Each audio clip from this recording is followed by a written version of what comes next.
Welcome to Talkin Tigers. I'm Rachel Whittaker. Before we get to spring football opening Saturday, let's go to LSU beat writer Jim Kleinpeter to address Tigers in mock drafts. Jim, welcome.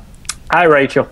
Well, in Larry Holder's weekly mock draft roundup, most have defensive back Jalen Collins and offensive lineman Collins as first rounders, even possibly to the Saints at 13. And Jim, now we've seen both guys at the NFL Combine, so your thoughts on them possibly going above number 20, you think? Yeah, I think after the Combine, both of them proved to scouts firsthand that they're athletic and they can run, and that's, the big question mark. Collins is known as a good drive blocker. They can see that on tape. They wanted to see how athletic he was going to be. He's lost a little bit of weight, so that helped him. Jalen Collins ran under a 4.5, which is what you wanted from a cornerback. So if you prove that to them beyond a shadow of doubt, then then they become a little bit better options. And they were both in the 20s, in the high 20s, late first round. I think they've both moved into the top 20.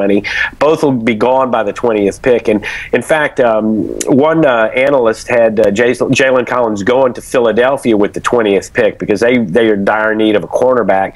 But cornerbacks are in such short supply that they may move up the chart because of that. And the Saints certainly do have a need there, as well as offensive line. But I've been told that the Saints don't usually, under Sean Payton, don't usually like to go with an offensive lineman with that high a pick. I do agree with you. Offensive line certainly will be a target during the draft, but cornerback, pretty much anywhere on defense, actually, is a top priority for the Saints. And as we move into spring practice, Jim, Collins, of course, now going to the NFL, so we're going to have some switching on the offensive line. Gerald Hawkins is going to move from the right to the left. So your thoughts on if he's going to be up to that challenge? Well, in a lot of ways, he's better suited to the position than Lyle. He's not as, of course, he wasn't as polished. Lyle was a 3-year starter when he left. And Gerald just finished his second year. Gerald's athletic, and he's a little more athletic. And so if he can get down the nuances of and maybe get a little meaner with his run blocking, it would help him a lot because it's not just about pass blocking at left tackle. And we'll see what happens at his right tackle slot, because I think they may give Alexander a shot there, and Ethan Posick is also a candidate.